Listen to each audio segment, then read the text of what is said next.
आप देख रहे हैं खबर दोपहर और आपके साथ मैं हूं विवेक। और एक बड़ी खबर आ रही है उत्तराखंड के केदारनाथ से, जहां हेलीकॉप्टर हादसे का शिकार हो गया है।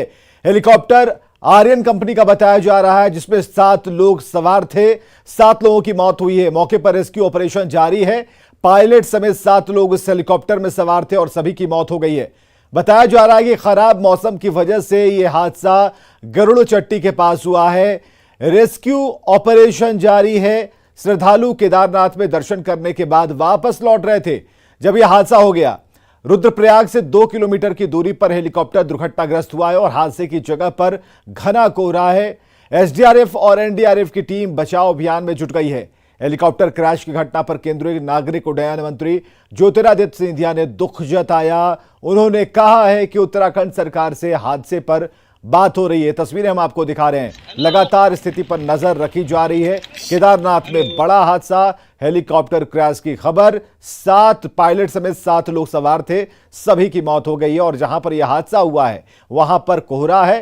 हालांकि कोशिश की जा रही है कि वहां पर बलवे के पास जल्द से जल्द पहुंचा जा सके। पता नहीं, अभी धुंध साफ हो रही है, नहीं चल रहा है। कश्मीरी पंडित की हत्या के कुछ दिन बाद एक बार फिर घाटी से टारगेट किलिंग की घटना सामने आई। जम्मू कश्मीर के शोपियां में आतंकियों ने 2 गैर कश्मीरी मजदूरों की ग्रेनेड से हमला कर हत्या कर दी। शोपियां के हरमेन में मारे गए इन दोनों लोगों की पहचान उत्तर प्रदेश के कन्नौज के रहने वाले मनीष कुमार और राम सागर के तौर पर हुई है। इस घटना के बाद पुलिस ने पूरे इलाके की घेराबंदी कर तलाशी अभियान शुरू कर दिया है। जम्मू कश्मीर पुलिस की स्पेशल इन्वेस्टिगेटिव यूनिट की तरफ से इस समय पूरे पुलवामा में छापेमारी की जा रही है। आतंकियों ने शोपियां के हरमन इलाके में दोनों मजदूरों पर ग्रेनेड फेंका, जिसमें दोनों गंभीर रूप से घायल हो गए। आनन फानन में स्थानीय लोगों ने दोनों को अस्पताल में भर्ती कराया, जहां डॉक्टरों ने उन्हें मृत घोषित कर दिया है। कश्मीर जोन के एडीजीपी विजय कुमार ने मीडिया से बात करते हुए बताया कि प्रतिबंधित आतंकी संगठन लश्कर-ए-तैयबा का हाइब्रिड आतंकी इमरान बशीर गनी हरमन थे, जिन्होंने इन मजदूरों पर ग्रेनेड फेंका था। आतंकियों को शोपियां पुलिस ने गिरफ्तार कर लिया है और आगे की जांच चल रही, छापेमारी चल रही है। मीडिया रिपोर्ट्स के मुताबिक हमले के वक्त दोनों मजदूर टिन शेड में सो रहे थे और इसी दौरान आतंकियों ने उन पर ग्रेनेड से हमला कर दिया।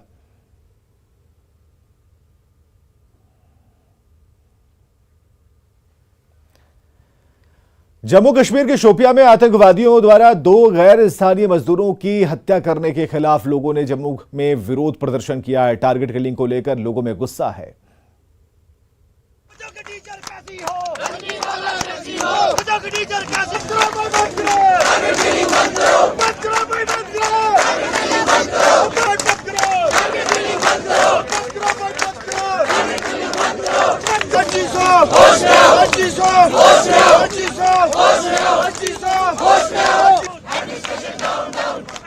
तो यही हम रिक्वेस्ट करना चाहते हैं गवर्नमेंट से, बार बार 140 दिनों से करते आ रहे हैं।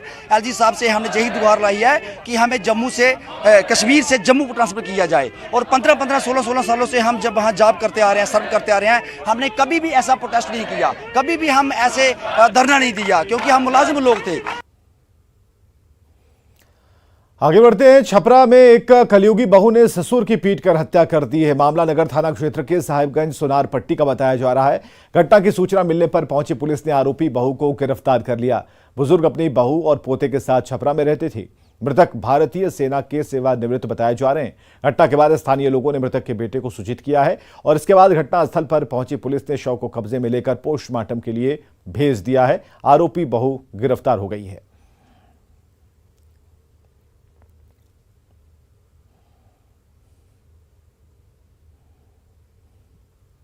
रास्ते में जाते समय उसकी मृत्यु हो गई। जो मृतक है वो रामस्वरूप, उनका नाम रामनाथ प्रसाद है और वो साहिबगंज का रहने वाला था, जिसकी उम्र लगभग 75 वर्ष थी। और जो उसकी पोतोहू है उसका नाम जो है पिंकी देवी और लगभग 40-45 वर्ष उम्र है। घटना का कारण ये है कि सास ससुर से उसका पूर्व से ही नहीं बनता है और वो आपस में एक दूसरे के साथ सही तरीके से नहीं रह रहे हैं। पति इसका बाहर रहता है, घर पर नहीं रहता है। डिप्टी सीएम तेजस्वी यादव को कोर्ट से राहत मिलने पर तेज प्रताप यादव ने खुशी जताई है। हम लोग हैं कि काम कर रहे हैं और भगवान भी देख रहा है कि कौन सही है और कौन गलत है। तो भगवान की बहुत बड़ी कृपा है और पूरी बिहार की जनता का आशीर्वाद है, तो राहत मिला है, अच्छी बात है। विरोधी तो शुरू से लगी हुई है, लेकिन हम अपने काम के जरिए जवाब मिल रहा है लोगों को। पटना में वन पर्यावरण मंत्री तेजप्रताप यादव ने अपने विभाग के 53 नवनियुक्त लिपिकों को नियुक्ति पत्र सौंपा। इस मौके पर उन्होंने लोगों से पेड़ लगाने और चिड़ियों को कैद नहीं करने की अपील की और साथ ही उन्होंने कहा कि सभी लोग मन लगाकर काम करें और समस्या होने पर उनसे मिलें। ज्यादा नीम का पेड़ लगाइए, पीपल का पेड़ लगाइए, सड़क के किनारे वृक्ष होना चाहिए, लगातार वृक्ष होना चाहिए। और हमने अपने डिपार्टमेंट में नया काम किया है, जो चिड़ियों को आजाद हमने करने का काम किया। रांची में बीजेपी आज पंचायती राज जनप्रतिनिधियों के लिए अभिनंदन समारोह का आयोजन कर रही है और इस अभिनंदन समारोह में वैसे जनप्रतिनिधि शामिल हो रहे हैं जो बीजेपी समर्थक हैं या फिर बीजेपी कार्यकर्ता हैं। रांची के हरमू मैदान में बीजेपी की तरफ से यह आयोजन किया गया और इस कार्यक्रम में बीजेपी एक डेटाबेस भी तैयार कर रही है जिससे उनके समर्थकों की लिस्ट तैयार हो सके। हरमू मैदान में हर एक क्षेत्र में काउंटर बनाए गए हैं जहां एंट्री कराने के बाद ही कार्यक्रम में प्रवेश करना है। सबसे ज्यादा भीड़ संथाल परगना के काउंटर पर देखी जा रही है। मिशन 2024 में जुटी बीजेपी इस बार पंचायत प्रतिनिधियों को लेकर अभिनंदन समारोह कर रही है। अभिनंदन समारोह में झारखंड के सभी प्रमंडल से यहाँ पर चुने हुए जनप्रतिनिधि पहुंचे हैं। बीजेपी दावा कर रही है कि इन जो भीड़ नजर आ रही है ये तमाम भीड़ उन कार्यकर्ताओं की है, बीजेपी कार्यकर्ताओं की है जिन्हें पंचायत चुनाव में जीत मिली है। और बीजेपी का दावा है कि 51% से ज्यादा बीजेपी कार्यकर्ताओं को पंचायत चुनाव में जीत मिली है। हालांकि पंचायत चुनाव गैर दलीय आधार पर हुए थे, लेकिन बीजेपी का कहना है कि बड़ी संख्या में बीजेपी कार्यकर्ता यहां उतरे हैं। सबसे ज्यादा भीड़ जो है संथाल परगना प्रमंडल के काउंटर पर नजर आ रही है। क्या रजिस्ट्रेशन करवा रहे हैं आप लोग? उनका नाम, उनका दायित्व, किस पद पर हैं, जिला परिषद हैं, पंचायत समिति सदस्य हैं, मुखिया हैं, उप मुखिया हैं, उनको हम लोग यहाँ से अपना रजिस्ट्रेशन करके उनसे आग्रह कर रहे हैं कि जा करके अपना स्थान ग्रहण करें। आपको चुनाव में जीत मिली है पंचायत चुनाव में? जी हाँ। किस पद पर निर्वाचित हुए हैं आप? उप मुखिया पद पर। तो आप अभी जो हैं, अभी आप यहाँ पहुँचे हैं, तो क्या बीजेपी में शामिल होंगे? जी हाँ, पूर्व से मैं बीजेपी में ही हूँ। जी हाँ, और इस बार पंचायत चुनाव में बीजेपी समर्थक ही लोग ज्यादातर विजय प्राप्त किया है। आप किस पद पर निर्वाचित हुए हैं?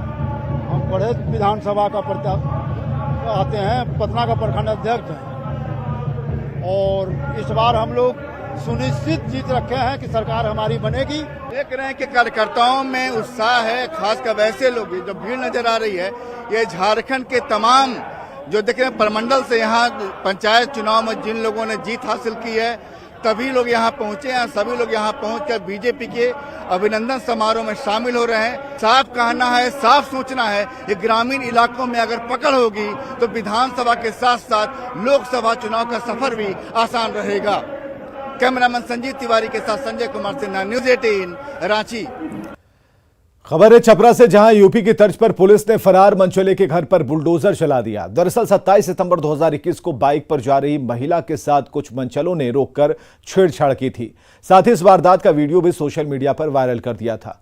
वीडियो वायरल होने पर पुलिस हरकत में आई और एसपी संतोष कुमार के निर्देश पर गठित टीम ने इस पूरे मामले का पर्दाफाश करते हुए 4 आरोपियों को तुरंत गिरफ्तार कर लिया, लेकिन एक आरोपी अभी तक पुलिस की गिरफ्त से बाहर था। 1 साल बाद फरार आरोपी के घर पर दरियापुर पुलिस ने बुलडोजर चला दिया। एसपी संतोष कुमार ने बताया कि यह घटना शर्मसार करने वाली थी।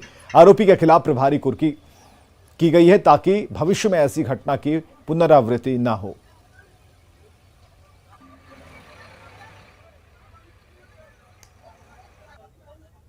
वीडियो वायरल हुआ था जिसमें एक महिला के साथ कुछ लोग जो है ऐसी घटनाएं कर रहे थे जो कि जिसका वीडियो बना करके वायरल किया गया था और वो घटना काफ़ी शर्मसार करने वाला था। उसमें त्वरित कार्रवाई करते हुए 12 घंटे के अंदर 4 अभियुक्तों को उसी दिन पकड़ लिया गया था और बाकी जो लोग बचे हुए थे उनकी भी बाद में गिरफ्तारी हुई थी। उसमें से एक अभियुक्त बच गया था जो कि फरार चल रहा है, तो उसके घर पर प्रभावी तरीके से कुर्की की गई है। खगड़िया में गंगा और बागमती नदी के जलस्तर में एक बार फिर से बढ़ोतरी जारी है, जिसके कारण एक बार फिर बाढ़ जैसे हालात बन गए। गंगा नदी का पानी धीरे धीरे निचले इलाकों की तरफ बढ़ रहा है। परबत्ता प्रखंड के कई गांवों में बाढ़ का पानी फैलते जा रहा है। वहीं खेत में पानी आ जाने के कारण रैंचा और मूंग दाल की जो फसल है बर्बाद हो गई और ऐसे में किसान सरकार से मदद की आस लगाए बैठे हैं।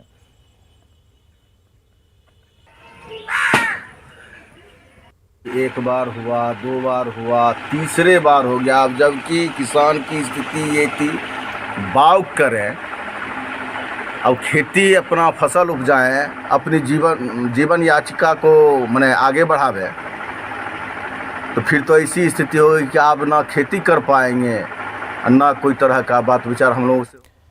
रामगढ़ के बच्चे अब पढ़ाई लिखाई छोड़कर धरने करने बैठ गए। स्कूल तक पहुंचने के लिए सड़क नहीं होने की वजह से बच्चे परेशान हैं। हाथ में तख्तियां हैं उनके और सरकार से सड़क बनाने की मांग लिखी गई है उन तख्तियों पर।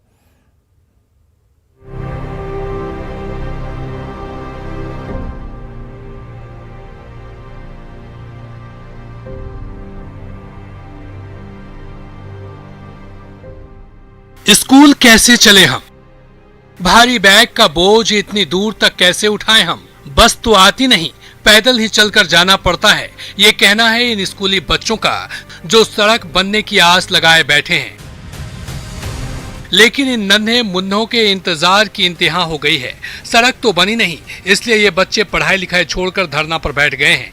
जिन हाथों में किताब कलम होनी चाहिए थी, उन हाथों में ये तख्तियां हैं जिन पर लिखा है कब बनेगी सड़क। सरकार तो आपकी योजना, आपकी सरकार, आपके द्वार कार्यक्रम चलाने में व्यस्त है, बड़े बुजुर्गों की समस्याओं का ऑन द स्पॉट निपटारा करने में व्यस्त है, तो अब इन बच्चों की कौन सुनेगा? दरअसल ये तस्वीरें रामगढ़ के भदानी नगर की है। मतकम्मा चौक से चिकोर लादी होते हुए रांची के चट्टूपालू में NH 33 पर सड़क का हाल ऐसा है कि चलना तो दूर, 2 मिनट खड़ा भी नहीं हुआ जा सकता। बारिश होती है तो हाल और बुरा हो जाता है। गड्ढे तो है ही, उन गड्ढों में पानी भर जाता है। हादसे के डर से इस सड़क पर स्कूल की बस नहीं आती है। ऐसे में ये बच्चे या तो स्कूल स्किप कर देते हैं या फिर पैदल ही स्कूल जाते हैं। लेकिन सवाल है कि आखिर ये सिलसिला कब तक चलेगा। इसलिए ये स्कूली बच्चे तख्ती लेकर सड़क पर उतर आए हैं। स्कूली बच्चों ने हाथ में तख्ती लेकर जल्दी सड़क बनाने की मांग की है। बच्चों ने बताया कि खराब और जर्जर सड़क के कारण स्कूल बस उनके गांव तक नहीं आ रही है, जिसके कारण उन्हें कई किलोमीटर पैदल चलकर मतकम्मा चौक 4 लेन पर आकर बस पकड़नी पड़ती है। हम लोग 6:30 बजे से यहाँ खड़ा है, हमारे अपने बस के वेट कर रहे हैं, पर बस आ नहीं रही है। एक दिन हम लोग पैदल चले जाएंगे, पर फिर रोज बरसात है, धूप है, हम लोग रोज कैसे आना जाना करेंगे? एक तो हमारा बैग इतना भारी रहता है और उतना दूर मतकम्मा चौक आना जाना, जिसमें भी रास्ता अच्छा नहीं है, लोग स्लिप करके गिर जाते हैं, तो इस सब का जिम्मेवारी कौन? इस विरोध प्रदर्शन में कई स्कूल के बच्चे शामिल हैं। बच्चे लगातार सड़क निर्माण की मांग कर रहे हैं। बच्चों के टीचर का कहना है कि सरकार जर्जर सड़क की मरम्मती को लेकर बिल्कुल भी गंभीर नहीं है। सड़क निर्माण को लेकर सिर्फ राजनीति हो रही है। सड़क पर हजारों जानलेवा गड्ढे बन गए हैं, जिन पर चलना मुश्किल है। के द्वार कार्यक्रम चलाया जा रहा है, लेकिन अगर आपके द्वार होता तो सरकार का कोई प्रतिनिधि यहाँ भी तो आता ना। ये क्या सरकार का द्वार नहीं है? या आप एक खास क्षेत्र बना लिए अपने लिए, आप वहीं पे रहेंगे, तो जनता आए वहाँ पे। क्या है आपके पिछले साल सरकार आपके द्वारा कार्यक्रम हुई थी, सड़क बनी कि नहीं बनी? सड़क अगर बनी होती सर तो आज हम लोग को 3 स्कूल के बच्चों को प्रोटेस्ट क्यों करना पड़ता? आज बस का इंतजार में 6:30 बजे आधा घंटा पौन घंटा का बस नहीं आया। इसी तरह इस लादी चिकोर के बच्चे आगे भी जाके देखिएगा, वहाँ भी काफी लगभग 100 की संख्या में बच्चे आज बस के चलते आज स्कूल नहीं जा रहे हैं। आज इस बच्चों का भविष्य क्या होगा, ये आपको तय करना है और हमारे सरकार को तय करना है। सरकार तो अभी चला रही है कि घर पंचायत में अपना विकास को बता रही है, लेकिन विकास आपके सामने दिख रहा है कि क्या पोजीशन में है। बता दें कि मतकम्मा चौक से लादी चिकोर पाली होते हुए रांची के चट्टूपालू तक लगभग 100 करोड़ की लागत से 25 किलोमीटर की सड़क का निर्माण कराया जाना है। इसके लिए टेंडर की प्रक्रिया चल रही है। सड़क कब तक बनेगी ये किसी को नहीं पता। ग्रामीण चाहते हैं कि तत्काल सड़क को चलने लायक बना दिया जाए, ताकि कम से कम इन स्कूली बच्चों की समस्या का समाधान हो जाए। रामगढ़ से न्यूज 18 के लिए जावेद खान की रिपोर्ट। लोक आस्था के महापर्व छठ पूजा के कुछ ही दिन रह गए हैं और ऐसे में गोपालगंज के छठ घाटों पर तैयारियां प्रशासनिक स्तर पर तेज हो गई हैं।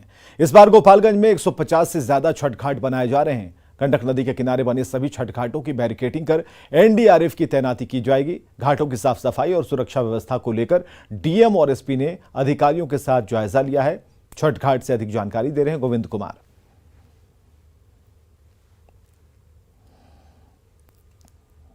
पर्व छठ पूजा के अब कुछ ही दिन रह गए हैं और ऐसे में गोपालगंज प्रशासन की ओर से जो छठ घाट है उसकी तैयारियां तेज कर दी गई है। ये हजियापुर का छठ घाट है जहां पर इस वक्त जो है जिला प्रशासन की पूरी टीम पहुंची हुई है। डीएम डॉक्टर नवल किशोर चौधरी और एसपी आनंद कुमार के अलावा जो सदर एसडीओ और एसडीपीओ हैं वो भी पहुंचे हुए हैं और छठ घाट पर जो सुरक्षा की तैयारी है उसको लेकर जायजा लिया जा रहा है। इस वक्त जो है हम डीएम साहब से ही बात करते हैं कि क्या कुछ तैयारी की गई। सर, गोपालगंज में जो छठ घाट है तो कितने डेंजर लेवल के छठ घाट और क्या कुछ वहाँ पर तैयारी की जा रही है? छठ महापर्व बहुत पास में है और लगभग 150 से ज़्यादा छठ घाट चिन्हित किए गए हैं, जिसमें विभिन्न घाटों पर व्यापक तरीके से साफ़ सफाई से लेकर के सारी तैयारियां की जा रही है और हम लोग सुरक्षा का इंतज़ाम भी व्यापक तरीके से उसमें रखेंगे। साथ ही जगह जगह पे वॉच टावर रहेगा, डेंजर लेवल मार्किंग रहेगा और साफ़ सफाई, रंग रोगन सारी व्यवस्थाएँ की जा रही है।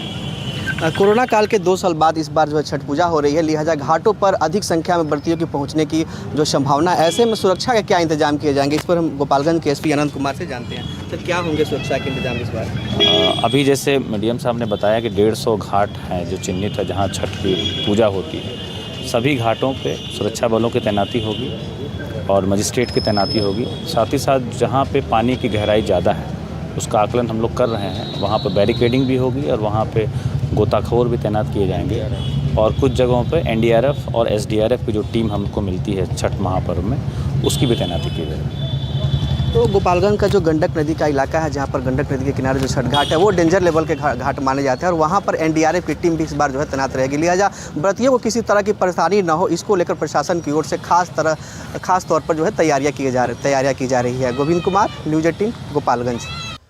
राजधानी पटना में डेंगू के मरीज लगातार बढ़ रहे हैं। अस्पतालों में मरीजों को मुश्किल से बेड मिल पा रहा है। पटना की गार्डिनर रोड अस्पताल में सुबह से ही लोग डेंगू जांच कराने के लिए पहुंच रहे हैं। लोगों की लंबी कतार देखकर सहज अंदाजा लगाया जा सकता है कि स्थिति कितनी बद से बदतर हो चुकी है। जायजा लिया शैलेंद्र ने। पटना में डेंगू के मरीज लगातार बढ़ते जा रहे हैं। रोजाना बड़ी संख्या में डेंगू की चपेट में लोग आ रहे हैं और खासतौर पर स्थिति इतनी भयावह है कि हम इस वक्त पटना के गार्डिनर रोड अस्पताल में खड़े हैं और यहाँ आपको लाइन में जितने लोग हैं लगभग डेंगू के मरीज हैं या फिर वो जांच यहाँ कराने आए हैं, इलाज के लिए यहाँ आए हैं। और ये स्थिति हम दिखा रहे हैं सुबह सुबह अस्पताल की और कमोबेश सभी सरकारी अस्पताल हों, निजी अस्पताल हों, वहाँ इसी तरीके से लोगों की भीड़ है। डेंगू के मरीज बड़ी संख्या में पटना में रोज मिल रहे हैं और सबसे बड़ी बात है कि जिस तरीके से दावे किए जा रहे थे उन दावों पर भी असर पड़ता नजर आ रहा है कि वाकई आखिर इतने मरीज कैसे लगातार बढ़ रहे हैं। सरकार हर तरीके की व्यवस्था देने की बात कह रही है, फॉगिंग मशीन हो या अन्य व्यवस्थाएं जो अस्पताल में मिलती हैं, लेकिन बावजूद इसके आप डेंगू का कहर किस तरीके से है जब हम अस्पताल पहुंचते हैं और देखते हैं। देखिए यहाँ पर तमाम लोग जो लाइन में लगे हैं ये डेंगू जांच कराने के लिए यहाँ पर हैं। कहाँ से आप आए हैं और क्या स्थिति है? पटेल नगर से। बुखार है आपको? हाँ, 7 दिन से बुखार था, इसीलिए जांच कराने आए हैं। आपकी क्या स्थिति और किस मोहल्ले से आप आए हैं? हम इधर इनकम टैक्स किदवईपुरी से आए हैं। थोड़ा ज़्यादा फीवर वगैरह है, वही डेंगू जांच करा के थोड़ा निश्चिंत हो जाते हैं कि क्या है, मलेरिया क्या है वो देख लेते हैं उसके बाद ही। तो बिल्कुल देखिए इस वक्त जिन लोगों को भी बुखार लग रहा है वो सीधे अपना जांच करा रहे हैं क्योंकि ज़्यादातर जो मरीज हैं वो डेंगू के इस वक्त हैं। और देखिए महिलाओं की भी बड़ी भीड़ है। किस मोहल्ले से आप आई हैं? बुधा कॉलोनी से आए। वहाँ भी डेंगू का प्रकोप बहुत एक घर में 2-2, 3-3 को है सब। आपके यहाँ भी लोगों को है? मेरे बाबू को हो गया है, बड़ा वाला को छूटा, फिर छोटा वाला को हो गया, छोटा वाला को हो गया है, उसी को दिखाने आया है। आपके घर की क्या स्थिति है? क्या बाकी अन्य सदस्यों को भी डेंगू हुआ है? जी मेरे को ही हुआ है।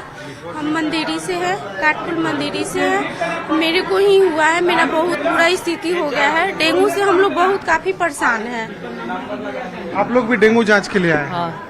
किस मोहल्ले से हैं और आपके मोहल्ले और आसपास के क्या है? नहीं, हम मधुबनी से हैं। अच्छा, मधुबनी, वहाँ भी डेंगू की स्थिति? नहीं, हम यहाँ पे रहते हैं, पढ़ाई करते हैं। अच्छा, इसलिए। तो तो बिल्कुल देखिए, पटना के अलग अलग मोहल्ले से लोग यहाँ पर आए हैं और कमोबेश सबकी स्थिति एक जैसी है।